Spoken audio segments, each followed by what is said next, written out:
to the Relentless CEO Podcast. Relentless! With Adam Kifer.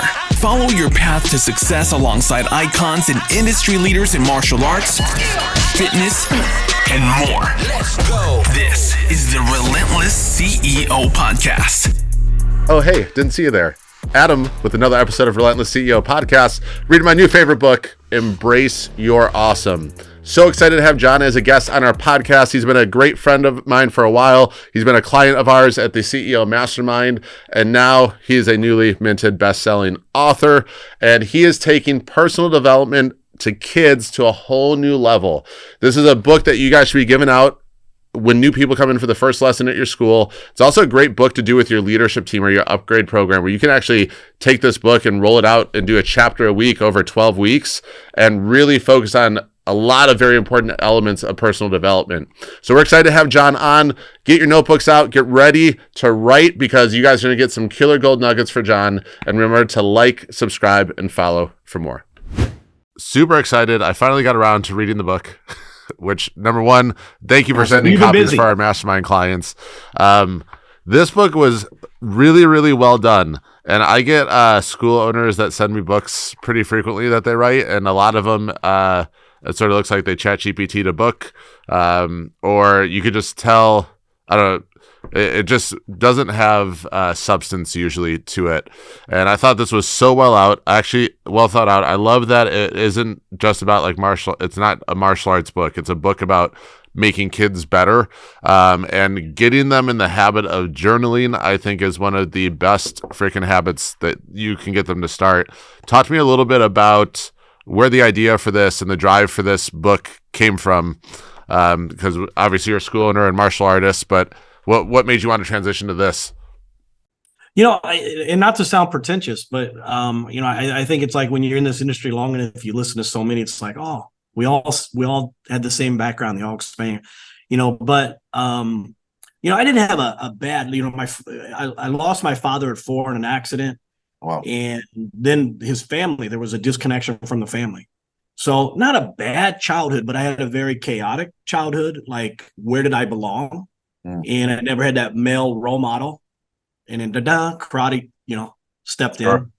And I had that mentor and coach. And, so when I say that, it's like, I always say I want to teach. When I'm teaching, one of my philosophies is being the person I needed in my life when I was younger. And we know all these, the focus and the self-esteem and everything comes from the amazing art that we all have got to enjoy, and that we've chosen as our career paths, right? But what can I do to expand that beyond my 4 walls?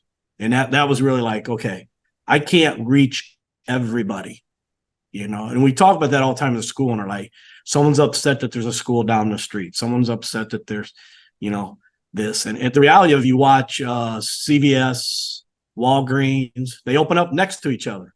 Gas stations open up on the corner because that's a consumer need. They're not talking about territory. We martial artists try to control territory. And actually, I think the more there is of us, the better off the world's going to be. It's better for everything. And I think it's, outside of like, oh, do I punch up? I always said that regardless of what style we're studying, almost every style blocks up, blocks down, kicks forward, kicks side, and does a front punch. So remove the name, remove the philosophy and the rituals that go with it, and let's just teach good, solid martial arts. But I think more important is that characteristic. And that's what I wanted to do with the book, was like, how can I expand that part? Well, you did a great job with it. One of the things I thought of as soon as I was going through this was like, this would be so good to do with our upgrade program, where we just buy books for all the students, and then each week we just go through a chapter together and have them journal right there, because that way they're actually taking action on it and getting it done. And we already do book clubs with our team members weekly anyway, where we come back to a chapter. So I thought it was such a good tool for being able to go through a bunch of different topics, but also getting them really actively taking action on it, and then giving them an accountability system to do it. In what ways, because I know you got a lot of feedback from this, in what ways do you see kids and parents using this book to really change their life? Yeah, well, and I think that's the journaling part was kind of important to me, and I ran that by, I call him my editor for lack of a better term, because he's guided me through the whole process. And I said, it's would I be wrong to try to, like, in the beginning, I just thought, oh, I'll have an online program that they can download journal sheets and stuff. And Sure. I said, but is there a way to include them in the book? And he goes, yeah. He goes, I think you should include them in the book. So I think, and I don't know, I'm older, so Yeah. than the majority of the school owners out there. So, but I think we as males, like, how do I want to say this? It's suck it up, right? Get to work, go lift weights, go work out, go do something, and we're never taught to be self-reflective. So the journal to me was important because I think my life changed completely. Not until 30 was I introduced to self-improvement and then it's like, my wife and I were just joking because I still have the original, I have the CDs and the cassettes of Tony Robbins from back in the early 90s or whatever. And she's trying to get me to dispose of them. I go, are you kidding me? Those are classics. But yeah, I need to cut loose on. But not till in my 30s did that stuff even appear to me. And I'm like, what if someone would have shared what I'm learning right here with me when I was 10, 11 or 12? Would my teen years been better? Would life have been better? Would I have been going after things sooner and quicker? And again, and then the self-reflective part. So I think the book but that journaling part was important to me. And I appreciated you commenting on that, because to me, I think especially as males, we were taught not to be self-reflective. Just suck it up, wipe it off, get back up. And we need that too. Don't get me wrong, but I think there's a balance. No, I think it's great because I think it's hard to succeed without self-awareness, and I think self-reflection is one of the first steps in self-awareness to get you really thinking about, like, what did I do well today? What do I need to do better? And all of that. And I think for kids, journaling, I think with all the mental health issues out right now, journaling is, I think, such a great tool for them to learn, because I think a lot of that mental health stuff comes from keeping things bottled in and not expressing it, and it gives them a great way to express it. I also love in here that you have them start working on positive affirmations as well, and that's something that I've done with my own children since they were young. I remember, like, as early as they could talk, I'd stand them up on the counter in the bathroom, and then we'd go through, like, I'm smart, I am strong, and we'd do these affirmations with them because I wanted to make sure that they were mentally prepared for what life was going to throw at them, so that way they have in the back of their head, even if it's subconsciously, they have that confidence in their abilities. So talk to me a little bit too about, especially with the affirmation part of this, what made you want to include that in the book? How have you seen that affect kids that you've worked with? I think that's probably one of the most, maybe it was Saturday Night Live, was it Stuart Smalley, where they made so much fun of it? I'm smart enough, and by golly, people like me. I think that's, I really truly believe our mindset is it's almost like it's a superpower. It really is. And what it is most of the time we will expand our thoughts on everything not going right, and we turn it into something much worse than it was. Did I have a bad day, or did I have 30 minutes that I milked for a day? Yep. So I think, that I think that's such a powerful thing. And for me, when I talked earlier about, that was my mindset. Once I started changing my mindset is when my life started changing. So I think it was almost like this has to be in the book, because if we don't have that. And so it's not only the mindset, but like I have to, affirm, I have to visualize it, and not only visualize it, I need to expect it to become true, right? How many say, I want to be, you work with the successful school owners in the group, the RCEO, great group. And, everybody there wants to be a 7-figure operator, but what are we doing to get to the 7-figure? And then I have to not only plant that seed, but then I got to get the tools with the group on how to do it. But I also need to expect it's going to happen, not just like, when it happens, be surprised that it happened. So I think affirmations is more than just saying a bunch of things. It's our mindset, planting that seed, taking the actions to do it, and then also expecting it to happen. 100%. I think that's a superpower. And I think, who's saying that, and some people will make fun of it. Some people say, oh, you can't, you just, if I change my mindset, would I not have been a victim of sexual abuse, or would I not have been robbed? No, I'm not saying that. But what I'm saying is, what lifestyle do you want? Start thinking about it, start planting that seed. It's not telling you nothing bad's going to happen. Yeah. But I want to plant that seed. You're just better equipped to deal with it when bad stuff happens. Exactly. And then I think it's in the part that's left out, and I want the positive thinking, but I just did a whole talk last week with the kids, and it has to be, I have to embrace my challenge before I can embrace my awesome. We want to hide. We want to hide whatever we're weak at. We want to hide whatever bad's happen. That's not positive thinking. That's lying to ourselves. So, it's that balance of positive thinking is accepting the lesson, accepting the challenge. In the martial arts, what to do all the time to us. The biggest thing that happens consistently in martial arts is we expose a weakness, and then we work on perfecting it. In our lives, once a weakness is exposed, we try to hide it, like, no, that didn't happen. No, that really, it's better. And I think that's when the positive thinking can turn not to our benefit. It doesn't become a superpower if we're hiding it. Like, accept it, that this is my weakness and I have to improve it. I think social media has made that way worse, right? Because it's like you see everyone posting the most like perfect version of themselves online. Oh yeah, absolutely. And then it's like now kids nowadays are like, well, I need to hide the bad stuff even more now because they see this unrealistic picture of what life looks like through the lens of social media. And I think having that balance is so important to them now because they're comparing themselves to unrealistic images. Yeah. The social proofing. Like sometimes the social proofing has become, some people on social media have become too much positive thinking, almost to the extent that they're lying about life. Yep. Right.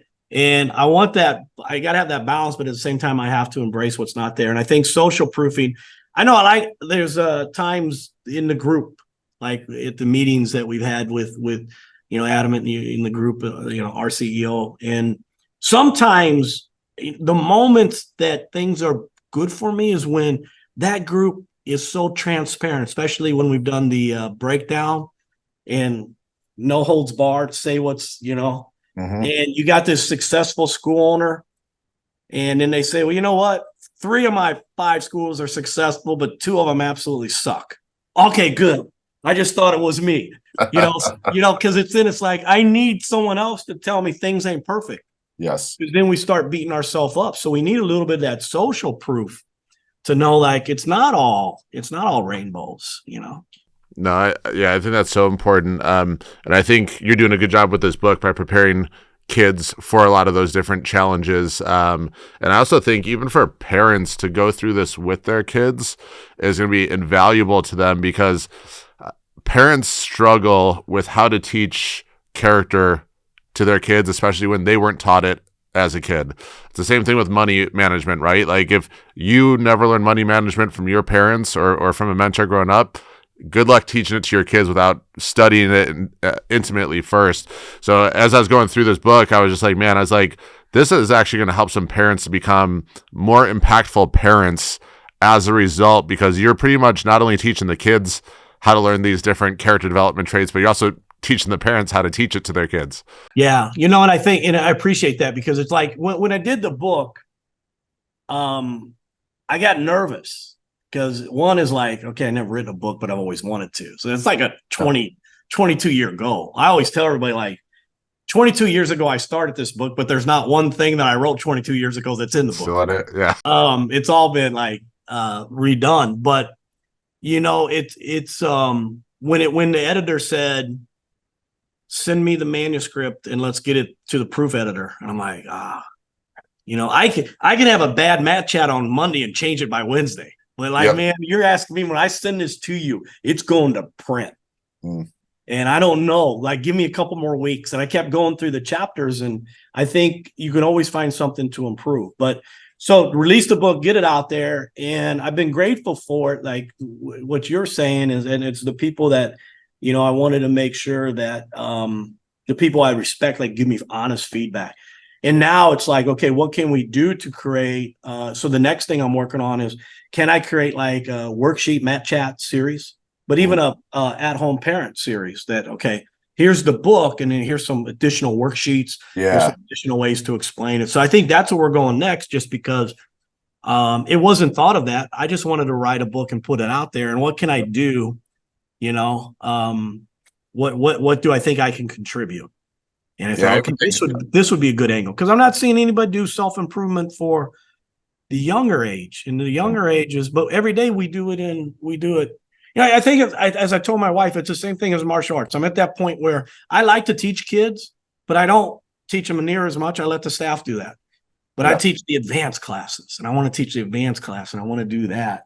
But, you know, at the end of the day, you know, I think the 10-year-old, that 8-10-year-old is who needs to hear this. Well, you know, don't wait till like me and I get to hear it at 30. You know, someone break that down to me earlier. So it changed my life. So, you know, that was the work, and, you know, that was the goal. And with people saying, hey, we're using it for our leadership team, we're going to use it for mat chats. And I'm like, okay, so now what can I do to expand that? And then I had a couple parents write like, you know, and obviously the book, the way it's laid out, they can really just follow the chapter and do that. Yeah. But I'm going to try to add some more additional tools in there for it. So I appreciate you saying that you think that the parents would. I didn't see that in the beginning. It was just a book that I thought hopefully would make an impact. And now it's like, okay, what can we do with the product to make it even more useful? So yeah, I was thinking when I was going through it too, I was like, because there's some books I've read in the past that are just like, they're books, there's no journal element, and then they come out with like a parenting handbook to go with it. And yours is almost written in a way that it doesn't even need a parenting handbook. Like the parents can just do it with it, which is awesome. I even was thinking too, when I was reading it, I was like, it would almost be cool if there was like a dinner discussion part for the parents. Because like one of the things that I've gotten from talking to like parents at the schools and stuff is it's weird, and we never think about this, but like sometimes they don't know what to talk to their kids about at dinner, because they're just like, how was your day? And they're like, good. You learn anything at school? No. And then it's like silence. But if they're going through this book and then they have like some questions to prompt at dinner to get their kids talking about it more and more aware of it, like I think that just adds even more value. And I think some parents will be able to think of those prompts themselves, and you actually give some good prompts in here. But for the other parents that are just sort of like lost or not really sure how to actually put it into action, I think that'd be amazing for them. Yeah, no, and I've noticed that when you said, I'm like, oh, wait a minute, roundtable dinner discussion, you know, how can we prompt some of these questions? You know, I dealt with a parent about 6 months ago on a very similar, and it ended up using this as a chapter. And a parent was like, well, I want my child to have greater confidence. You know, and the question is like, okay, can you give me an example of a time when maybe the child's display of confidence wasn't where you thought it would be? Was it school? Was socialization in the neighborhood? Was it, you know, with the family? And we talked about that. And I said, have you ever talked to your child about self-esteem? Well, yeah. I always tell them that they got to have more confidence. No, but have you like explained to them what self-esteem is? You know, and I wanted to be very careful how I said it, because I didn't want to come across like, oh, let me tell you how to raise your kid. Well, sure. Yeah. But, you know, I said, talk to them about like, hey, you know, have you had those moments when you've done something you felt, oh man, I did that great. Or you tried something like, oh, you felt like a little, maybe like that wasn't the best, and maybe I'm not good at this. Explain to them right then that that's self-esteem, regardless if they feel good or they don't feel like as good about it. That's the self-esteem. And once they can identify that feeling, that's something that we weren't naturally born with great self-esteem. It had to be a tool that we developed, just like anything else in our lives that make us successful. It all had to be developed. So, you know, the whole thing was just sitting with her and explaining to her, hey, you know, talk to her about this, to her identify that, and then have her start identifying activities that made her feel better and activities that made her feel worse about herself. And then what friends make you feel better and what friends make you not feel so good about yourself. And, you know, we used that and it worked. And I'm like, okay, there's chapter 1. Yeah. You know, so there we go. But I think it's like, how do I talk to them about it? And trust me, as a dad, I've had those moments where I'm sitting there so, John, what'd you do in school today? Schoolwork. Okay. Did you see anybody? Yeah, I saw a lot of people. And I'm just like, okay, thanks for being so actively involved and engaged in this conversation with me. And then you're at a loss. Like, I don't know what more to ask. Yeah. I've been there too. Yeah, I think it's a great idea for that. I was curious too, because when I write, I think a lot of times it's so clear in my head, and then when I try and start typing it out, there's like a disconnect. It's like, why is it so clear here but not clear after I type it? So I was curious, what topic did you feel was like the hardest to actually put down into words? It's funny. Like I said, I went back and I looked at all my notes, and what it was back in March when I had like the 12 weeks of recovery with my knee injury. I'm like, I'm going to do the book now. I don't have to train, right? I'm not going to be able to train. And there's not one thing that I pulled up that I ended up using, but it started to help me put my outline together, because I started thinking, I don't even think like that anymore. And then it'd be like, I don't know if a 12-year-old understands perseverance. Yep. I don't even know if they understand that word. And then it's like, then you start modifying all the stuff. So, and it did, divine intervention, I always say, had to happen at somewhere where these chapters came together. But I just started like looking at, like, okay, before I'm positive about myself, maybe I need to understand myself. So self-esteem needs to become before positive thinking. And then just trying to put them in some type of order. But, I think to the book, and I, and I don't know what your feelings were about it. I think you could the order was intended to be the order that it is. I tried to think, what should I work on first before I work on that? Sure.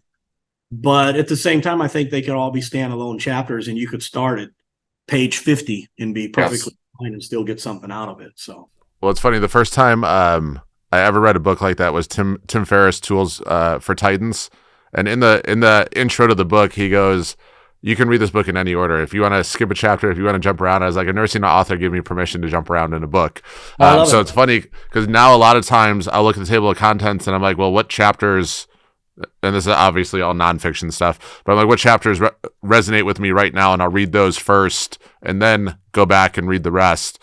I don't know if it's the best way to do it, but it works. But no, I agree with that. I think if I'm a parent specifically and I know that my child's having an issue in a certain area, like, why not just start with that one and address that one? When we do the book club with our team members, like one of the first books we did with them was, our leadership team was 13 Fatal Errors That Managers Make. And we started off with the biggest error that I make, which is training. I'm not patient enough for training, which is why I hired Kelly Murray. But we started with that first because I knew it would resonate with them if I went over my biggest vulnerability first. And then we went over my manager's worst chapter next. And sometimes just by starting with what's most relevant hits a lot harder when you open it up and go into it. So I 100% and then like agree the with that. First two chapters may not be relevant to you, or when I pick up this book, am I picking it up because I have something I'm hoping to get out of it, or am I picking it up just to see what it's about? And maybe the first three chapters aren't relevant to my life at the point, right? And just what you just said, I love that, because basically you just said what we said 10 minutes ago. Yes. You looked at the weakness and the challenge, and we started fixing that first. And then what other chapters can we build off of? So, and then that was kind of like with the book too. I felt the logical order, how it was cohesively, there has to be something like that. But again, it doesn't have to be, you have to. Yes. You have to read 3 and 4 before you touch 5. Okay, yep. Just jump to 5 if you want to jump to 5. So now, I know you probably have a bunch of school owners reading this book right now. Any creative ways you see them using this in their business? It's the ones I'm talking to. Like, I did not see it. I literally just thought, okay, how can I take what I say and expand it beyond my 4 walls? And then, I get school owners like, hey, I'd like to buy this for my leadership team. Do you have something? Okay. Oh, I don't have a bulk order, but let me get with, the editor and figure out what my costs are and what we could do. So then I'm like, okay, we'll do that. And, now, and that's where the one of them's like, we're using it for the leadership. And I'm like, hey, maybe we'll do worksheets. If I did worksheets, would that be better? Same templates there, but maybe just a way for you to prompt it, or I just said a short discussion rather than the whole book. And then two, if I write in a book now, maybe what I write today, I would write something completely different 6 months from now, if the book did what it's supposed to do and help grow me. So maybe the worksheet. So I'm just listening because really it wasn't the intention when it first went out there. I mean, we're not even at 2 months yet. The 11th of December will be 2 months, and it's interesting because it's a labor of love for sure. But now I'm like, okay, I can do more for that. Let me work on that for you, and let me get you some worksheets. So. Well, I love that. That's kind of like, so I'm listening to what they're giving me on feedback and like, what can it do? The original thing was hit that personal goal, write in a book that you said you were going to do 22 years ago, you hypocrite, and haven't done it yourself. That's funny. And then get it out there and then cross your fingers and hope it's received as you thought it, or you planned for it to be received. And I feel good there. And I think now it is, what can we do more with, and I'm please let me know, private message or something too, if you think there's any thoughts to where to go with it. Cause I'm, the first, just getting the book out there was the first thing. Right. And now it's like, okay, what can we do to make this more usable and what's intended to do? And that's impact some lives beyond my four walls. Can it help somebody impacted inside their four walls? Yeah, I think it would also be good, even like I know a lot of the people listening do the welcome tray on the first lesson that we teach. And I think this would be awesome for kids because it's very unintimidating when you open it up because of the journal format in it. And I also think from a parent perspective, when you think about someone coming in for a first class, usually the parent's waiting a little bit for class to start and stuff. And if they start thumbing through things that's teaching their kids positive affirmations, that they see the mindfulness and confidence and all of that in there, it just reinforces everything that a martial arts school owner teaches within their school. And most cases, it's also going to reinforce why they brought their child into the school, because they're never bringing them there for punching and kicking. There's always something, focus, confidence, whatever. And literally, like, you cover all of those in here. So I see this as a great book to give. Like, we do Way of the Warrior Kid right now, but that's also a hard read for some kids. So I'm like, this might even be a better option for that, just because it's so easy for a parent to thumb through quick and just see how valuable it is to their child. Thank you. And that right there's a huge compliment coming from you that you see that, look at that Jocko guy. We don't need. Well, no, it's earned though. Like, I think you did such a good job making this well thought out. The cover even looks fun for kids, which I've seen so many terrible like book covers for kids and stuff, or they try and just go like 100% dragons and tigers and martial arts with the cover, which I think is also a big mistake as well.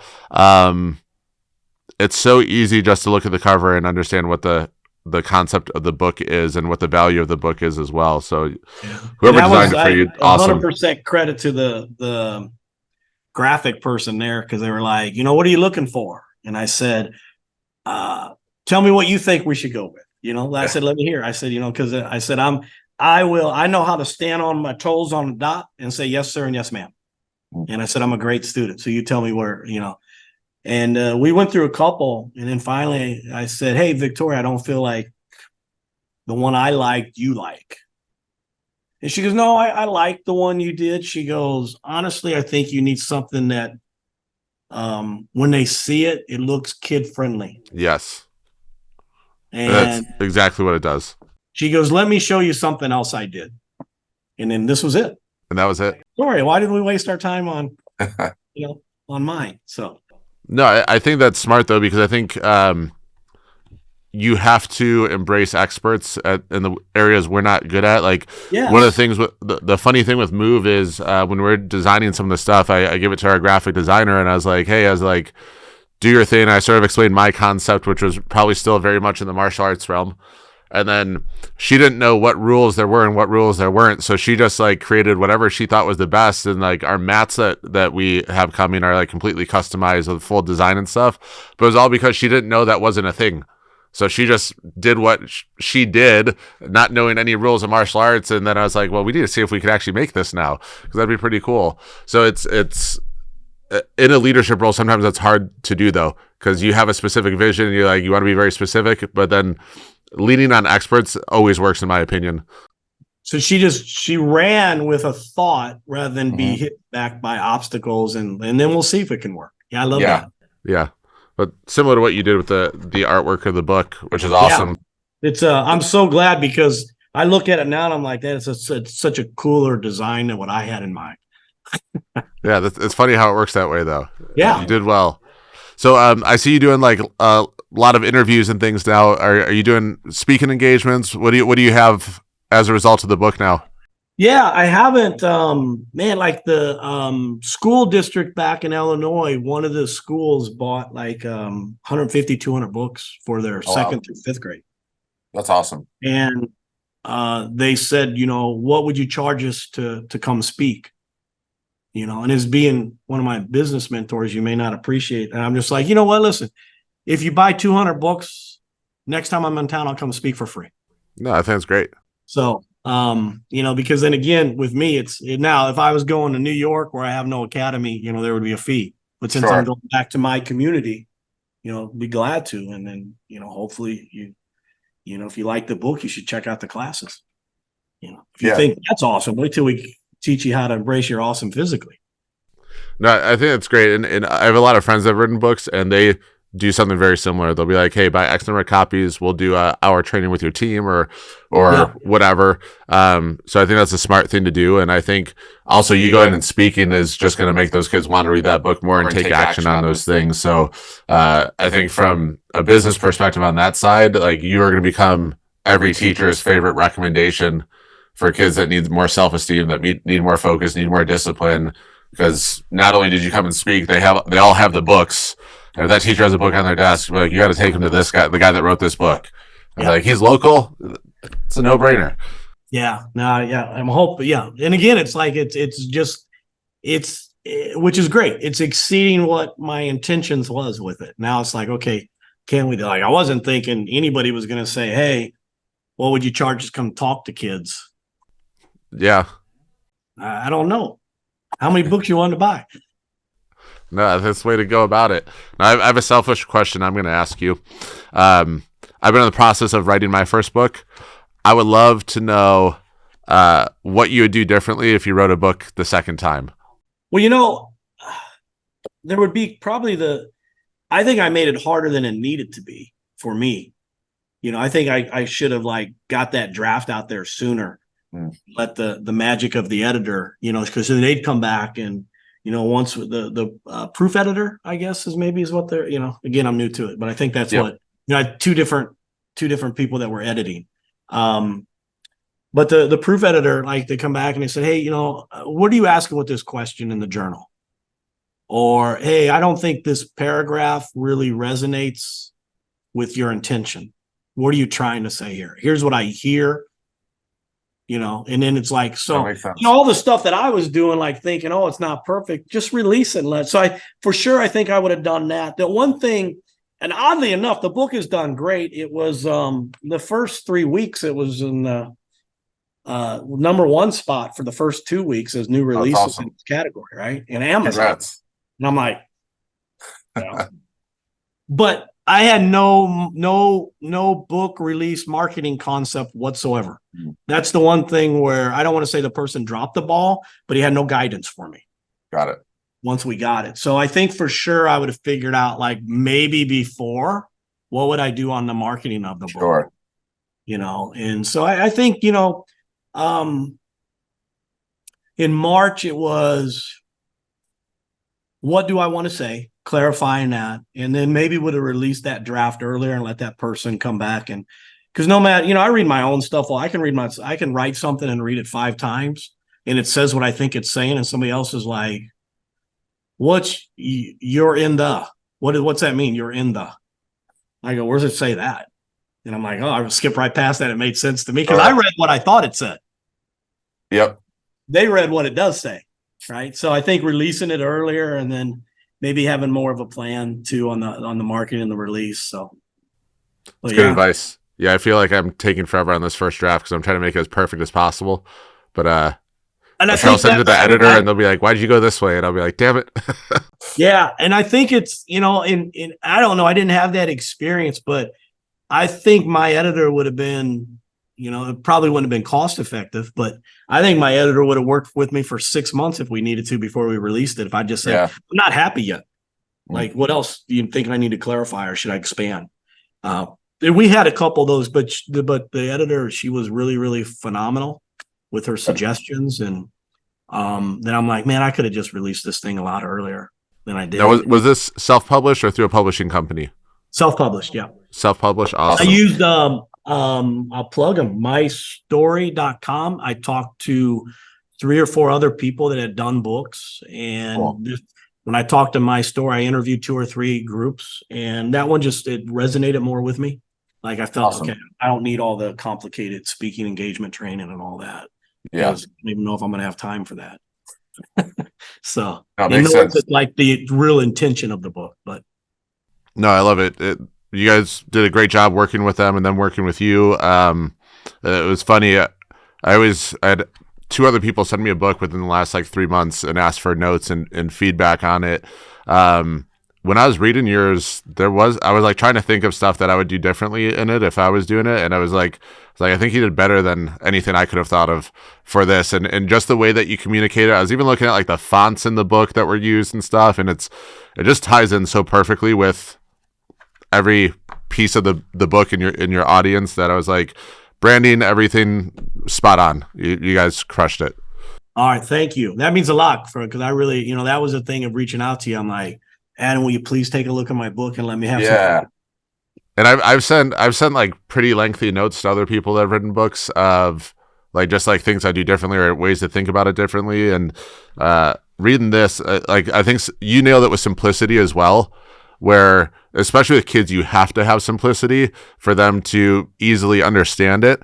And I see that get messed up a lot where people just overcomplicate the messaging to kids, and it was so perfect for yours. I was like, I could give this to my 8-year-old because I have a deal with him. Anytime he reads a book where he learns something or is a self-improvement book, I give him $50 when he's done. So I last night we were talking about it. I was like, I had a new book for you, and I showed it to him. And he starts thumbing through it. He's like, I could do this one pretty easy, Dad. I was like, all right. So he's gonna go through it and do this, and then he's like, I need 19 more books to make $1,000. And I was like, I've raised his monster. I love it. Yeah. I love that. Here's what I need: 1,000 to reach 1,000. I need this many books. But these are the exact type of books that I want my kids reading because I know it's gonna be the stuff they're not learning in school and the stuff that they're not learning and really anywhere else besides maybe martial arts. So from a parent perspective and parents that want their kids to grow, this is a no-brainer book to have your kids go through. And as parents, any parents listening, I encourage you to go through it with. Is Amazon the main place for them to go to buy it? Yeah, and I'm doing they can get hold of me if there's a school in there that wants to do bulk ordering. I'm doing those through the academy because Amazon, my editor really never gave me any guidance there. So for as far as I know, Amazon won't do the discounts. No, Amazon's this is what it is pretty much. Yeah, exactly. So just johngeyston@gmail.com or social media, Facebook or whatever, reach out. And I've got things set up on as low as up to 20 books, up between 25 awesome. to 50 and 50 and above. So we'll throw your email. We'll throw the email in the show notes as well, along with a link to where people can purchase the book. I think if you're a school owner or doing any type of business that works with kids, I would definitely order one to go through because I know as soon as you go through it, you're going to see the value of finding a way to bring it into your school. I think we're going to start with our legacy team for this season and just buy a book for each kid on legacy team because they pay $100 a month. So extra. So the investment in a book for them for a 3-month curriculum, it's the easiest decision ever. And then our goal is once we go through that and get sort of feedback on how we're presenting it to them, then we include it on all of our welcome trays for new members as well. So thank you for taking the time to write this because you gave martial arts instructors everywhere a great tool to do their job better. Yeah, no, I appreciate that, and it was I appreciate the feedback because it was the relationship that we've had. I'm like, man, Adam, and you're straight, you're honest, Yes. and that's what I love about you. And I'm just like, and I picked like, what people can I send this to that I won't allow my feelings to get in the way when they to improve. And I'm like, okay, I can do that. So now I appreciate that really, really a lot. I really do. I appreciate your thoughts on it and your feedback. Like in the dinner, I got like 2 notes as you've been talking, like writing it down on the side. But so I appreciate that. Yeah. And then I think it's doing, the feedback has been great. It's been overwhelmingly humbling. The feedback that I'm getting from everybody. So I hope everybody, that the intent is, can we exchange something that's going to have a positive impact and experience for somebody? So. Yeah, no, I think you crushed it. And again, super appreciative of you for, number one, writing the book, but you sent copies for everyone in our mastermind, which they're going to flip out over in Austin when they each get the copy of that book. So I appreciate you doing that. And that was a no-brainer. It's an awesome group, and I learn every time someone shares at those meetings. So like, giving that book back to that it's the least I could do. That was a no-brainer. Yeah, well, we appreciate that. I know they will too. And guys, if you have not gotten this book yet, go get it now. The Amazon link will be in the show notes. You guys can grab it. If you're going to do like me and bulk order, reach out to John, please. We'll also have the email in the show notes. But this is a book that can change kids' lives and really get them thinking differently at an early age. We don't really see society as a whole getting much more positive or better overall. And this is a way to help course correct that and change that and prepare kids for the challenges that life is going to be throwing at them, because the challenges are going to be unrelenting. So we need to make sure that our kids have the mindset and the preparation in order to fight through those things. And thank you for being a part of that, John. Well, thank you. I appreciate it. Thanks. And it was great to connect up and share. So thank you. Agreed. Thank you, man. We're unstoppable, to the top, we about to go. That CEO, I need to know the impact we about to grow. Competition comical, straight A1, we on the road. Money focus for the goal, tell them what they need to know. We unstoppable.